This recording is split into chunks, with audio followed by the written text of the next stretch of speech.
അപ്പോൾ നമ്മൾ ഇന്ന് എങ്ങോട്ടാ പോകണമെന്ന് വെച്ച് കഴിഞ്ഞ് കഴിഞ്ഞാൽ നമ്മൾ മീനും ചോറും കഴിക്കല്ല, മീൻ ചോറ് അങ്ങനെ എന്തുവാണ് തോന്നുന്നത് അതിൻ്റെ പേര്. അപ്പോൾ അങ്ങോട്ട് വേണ്ടിയിട്ട് നമ്മൾ പോവുകയാണ്. അപ്പോൾ നമ്മളെല്ലാവരും ഉണ്ട്. ബാംഗ്ലൂരിൽ നിന്ന് വരുമ്പോൾ തന്നെ ഒക്കെ പ്ലാൻ ചെയ്തിട്ടാണ് വന്നിട്ടുണ്ടായിരുന്നത്. അതുകൊണ്ട് നമ്മൾ കൂടുതലൊന്നും ആലോചിച്ചില്ല. വേഗം ട്രെയിൻ കയറി. രാവിലത്തെ 10:45 ട്രെയിനാണ് നമ്മൾ കയറിയത്. കുറ്റിപ്പുറത്ത് പോയി ഇറങ്ങി. എന്നിട്ട് അവിടെ നിന്ന് നമ്മൾ ബസ്സിന് പോയി. ഒരു 5 മിനിറ്റ് അത്ര തന്നെ ബസ്സിലിരിക്കേണ്ടി വന്നുള്ളൂ നമുക്ക്. ബസ്സുകാരൻ അവിടെ ചോറുമീനിൻ്റെ ഫ്രണ്ടിൽ നമ്മളെ ഇറക്കി തരും. അവിടെ ചെന്നിട്ട് എനിക്ക് ഫസ്റ്റ് അത്ഭുതമായത് ഒന്നും ഓർഡർ ചെയ്യേണ്ട ആവശ്യമില്ല. അവരിങ്ങനെ കൊടുന്നേരം എന്താ വേണ്ടെന്നുണ്ടെങ്കിൽ പറഞ്ഞാൽ മതി. നമ്മൾ 2 കാളാഞ്ചി, അതുപോലെ മാന്തൾ, ഞണ്ട്, കൂന്തൽ ഇതൊക്കെയാണ് ഓർഡർ ചെയ്തിട്ടുണ്ടായിരുന്നത്. സത്യം പറഞ്ഞാൽ വീഡിയോ ഒക്കെ എടുക്കാൻ ഞാൻ മറന്നുപോയി. പിന്നെ മണി അടിച്ച് നമ്മൾ പോകുന്നു. അപ്പോൾ ഗൈസ് നമ്മൾ മീനും ചോറിനും ഫുഡൊക്കെ കഴിച്ച് ഇറങ്ങി പുറത്തേക്ക് ഇറങ്ങി. അപ്പോൾ നമ്മൾ ഇതിൻ്റെ ബാക്കിലുള്ള ഒരു പാടത്തിൽ വന്നിരിക്കണം.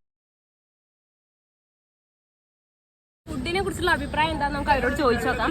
നമുക്ക് അശ്വത്തിനോട് തന്നെ ഫസ്റ്റ് ചോദിച്ചു നോക്കാം. അശ്വത്ത് പറയൂ, എങ്ങനെ ഉണ്ടായിരുന്നു ഫുഡ്?